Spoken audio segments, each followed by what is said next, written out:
that the alternator's off, you can see the difference in like the sizing.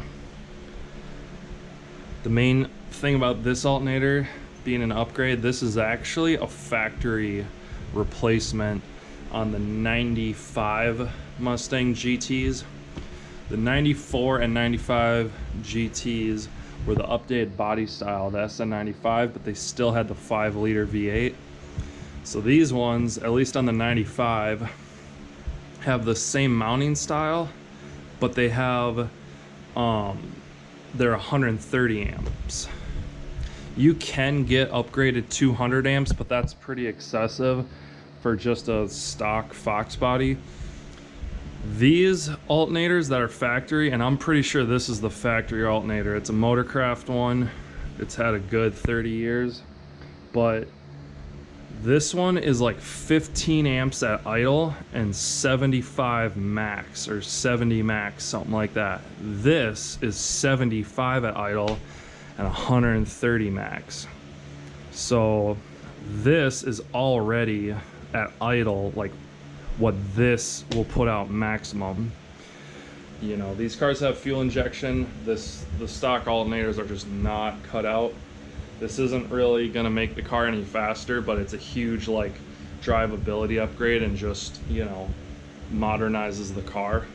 I think the main thing that we're gonna need to do is you gotta trim this bracket up, and I think it's right there, but we'll see. And then I also need to run to the auto parts store and get a new, get a different pigtail.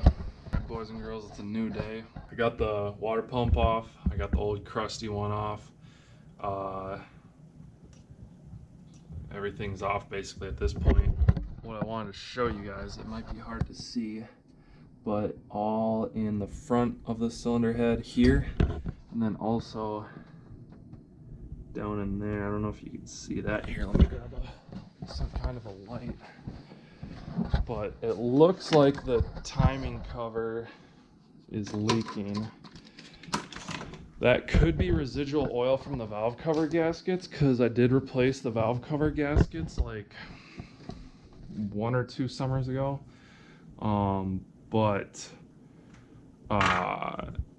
This oil looks fairly fresh, and the motor hasn't been driven, the car hasn't been driven too much this summer. So my guess is it's the timing cover, but you can now see, let's see here, you can now see all in there where it's wet, up in there, or at least I think you can, I don't know, all back in there and then around there, but where it's really wet, oh yeah, you can see that all down in there.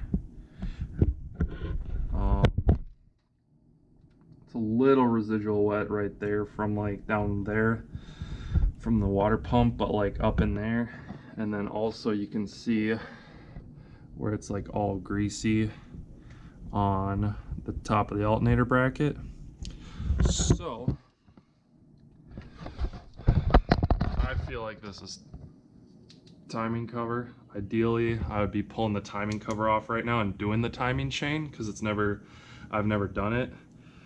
But this is a fairly low mileage car that hasn't been beaten on too much, and so I'm not too concerned about it. And also I want to drive this thing before I put it in storage, and then I gotta get it to storage. I don't want to be sitting here working on it all the time. So that'll be something I'll address next summer, but for right now I'm just gonna get the timing cover cleaned up, and then the new power wire, the harness figured out, and the new power wire for my alternator figured out, and then we'll start throwing stuff back on. I finally got the pigtail for the alternator.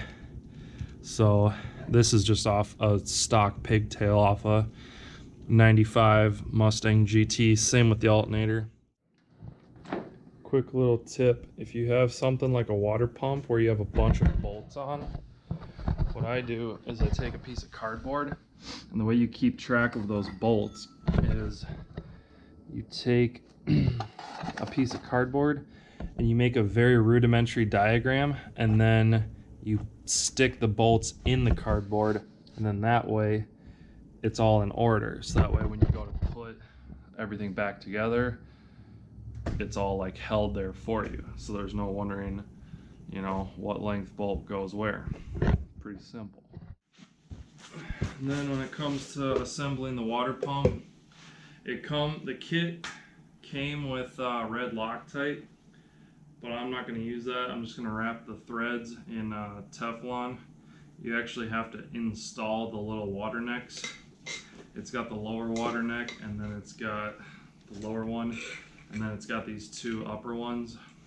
All right, so the next thing I have to do is take off the air box, because I actually have to figure out how I'm gonna route my 4-gauge wire. This thing pre-made from LMR, and it's got the terminal ends, it's got split loom on it to protect it, and it's got this fuse box with a fuse already in it. So it's gonna get ran from the alternator right here under the fuse box, or the air box, sorry, and it's gonna get ran along this wiring harness here to the positive terminal over here on the starter solenoid. So I got to run it. The thing is, I have to figure out which side I want my fuse box sitting on, because I could have it over here sitting behind the battery, but I don't think the battery's gonna fit with this sitting there because it's kind of tall.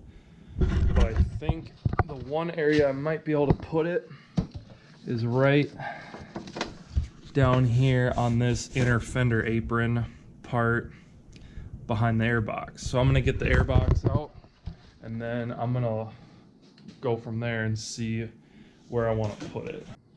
Oopsie.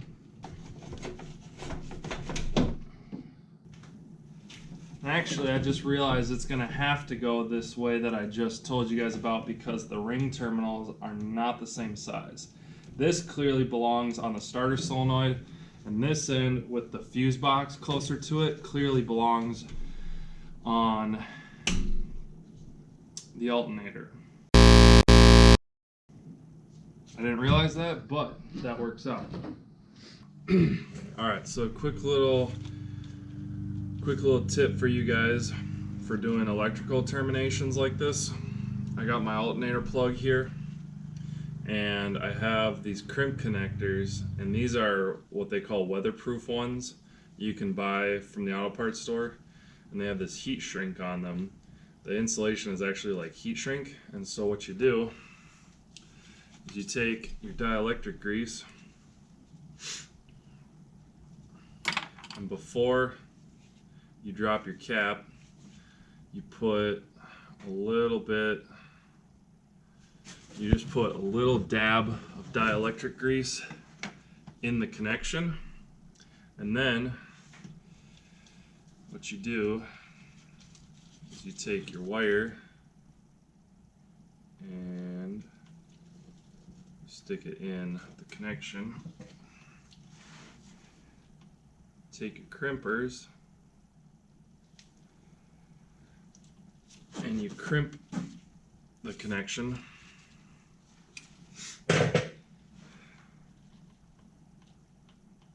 Make sure it's solid, we're good. And then what you do is you take your lighter, or you can also use a torch or a heat gun, and you start in the middle and you slowly work your way out. And what that does is it takes the dielectric grease and it squeezes it out, but it creates a very weather-tight connection because there's all that grease in there. It won't let water get in. All right, so quick little progress update. I'll show you guys. I went and got to go get some split loom, and I found this really nice like braided split loom that I threw on there, so it looks a lot better now. I really like this braided stuff. But what I found to be really weird is I was routing the power cable for the battery for the alternator, and the lug that's supposed to go over here by the starter solenoid doesn't fit. Let's see if you can.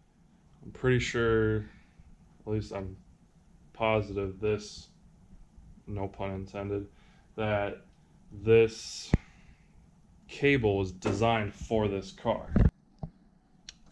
Oh, would you look at that? Interesting. Oh boy. Alright, well, did some investigation, threw the battery in, and with it sitting in here, there's space like right up in here where I can mount the fuse block, and it'll basically be that same mounting, but over here. So, thought I was gonna have to cut off some lugs and do some soldering, but instead I'm just gonna flip it around. Alright, so I've got a little bit of work done today. I got the washer tank replaced, but I'm running into my first issue with mounting this Mishimoto radiator. It looks like a really quality piece, but I'm running into a little bit of a problem, which is when I mount it in here, it fits. When I mount it in the car, it fits really good, but these aren't, how do I explain this? These lower fins are really low, and they rest and they sit on the core support. So these tabs fit in the rubber bumpers that it like sits on. That's how it mounts, is these little rubber tabs. But these fins, when I jiggle it around, it kind of, I can hear something hitting, and I think it's these rubber or these metal fins just come down too far. So I have two options. I can either take a cutoff wheel and just cut these fins down and cut them shorter, or I can get something that's rubber and like put it on the bottom here, almost like take a heater hose and cut it down the center or something, because I'd rather not cut it up and hack it up, but I don't want it rattling and making noise or, you know, causing any problems, wearing the paint out, all that. I want it to fit correctly and sit nice in there. So I have one of two options, and I'd rather not cut into this radiator at all.